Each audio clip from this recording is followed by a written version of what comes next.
Alors, le salaire minimum à 1700 euros, c'est 21% d'augmentation du salaire brut quand le Front de gauche arrive au pouvoir. On nous dit c'est énorme, c'est pas possible, etc. Rappelons qu'en 1968, les accords de Grenelle, par exemple, le SMIC a été augmenté de 35% d'un coup.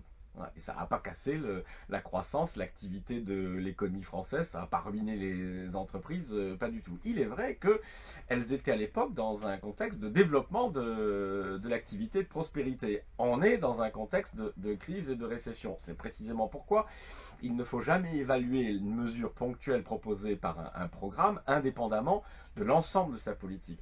L'ensemble du programme du Front de gauche est un programme qui va réinjecter pour près de 200 milliards d'euros d'investissement productif dans ce pays.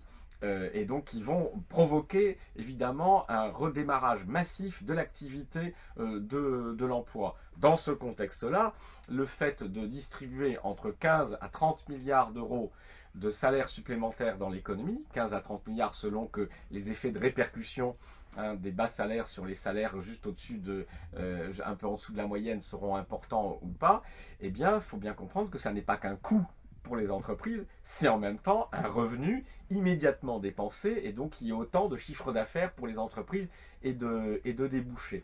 Donc sur le cadre macroéconomique global, ça fonctionne.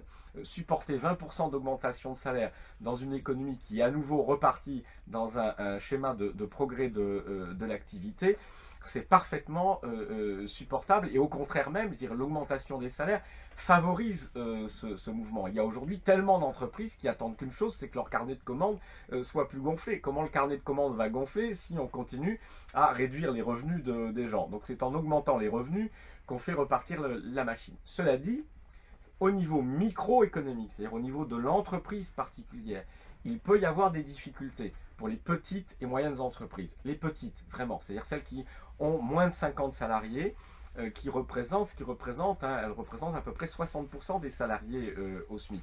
Les grandes entreprises n'ont pas de problème. Au-dessus de 500 salariés, on a des entreprises qui ont entre 5% et 10% maximum de leur main-d'œuvre qui est au SMIC. Et donc avoir une augmentation de 20% sur quelque chose qui représente à peine quelques points de 4 ou 5% de leur masse salariale, elles peuvent parfaitement le digérer et en 5 ans, avec les gains de productivité qu'elles réalisent au rythme de 2% par an, elles récupèrent. Donc elles n'ont aucun souci, elles ont les moyens d'assumer, surtout si on est dans une économie qui est à nouveau en état de développement de son activité. En revanche, pour les petites entreprises de moins de 50 salariés, qui occupent l'essentiel des salariés au SMIC, il peut y avoir une difficulté en trésorerie tout simplement, une difficulté de court terme.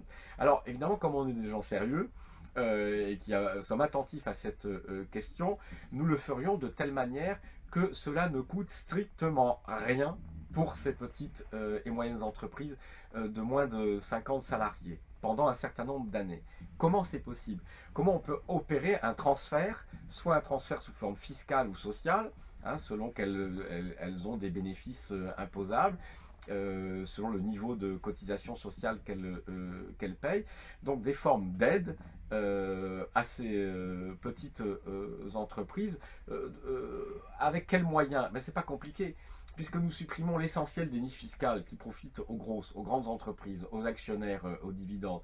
Il faut bien comprendre que une seule niche fiscale, par exemple celle qui concerne les règles de consolidation des bilans et des comptes entre les filiales d'une société mère et qui permet d'optimiser et de payer moins d'impôts sur les sociétés, rien que ça coûte 20 milliards d'euros par an à la France. Or, le coût de l'augmentation du SMIC pour les petites entreprises de 50 salariés, c'est entre 7 et 10 milliards selon les effets de répercussion.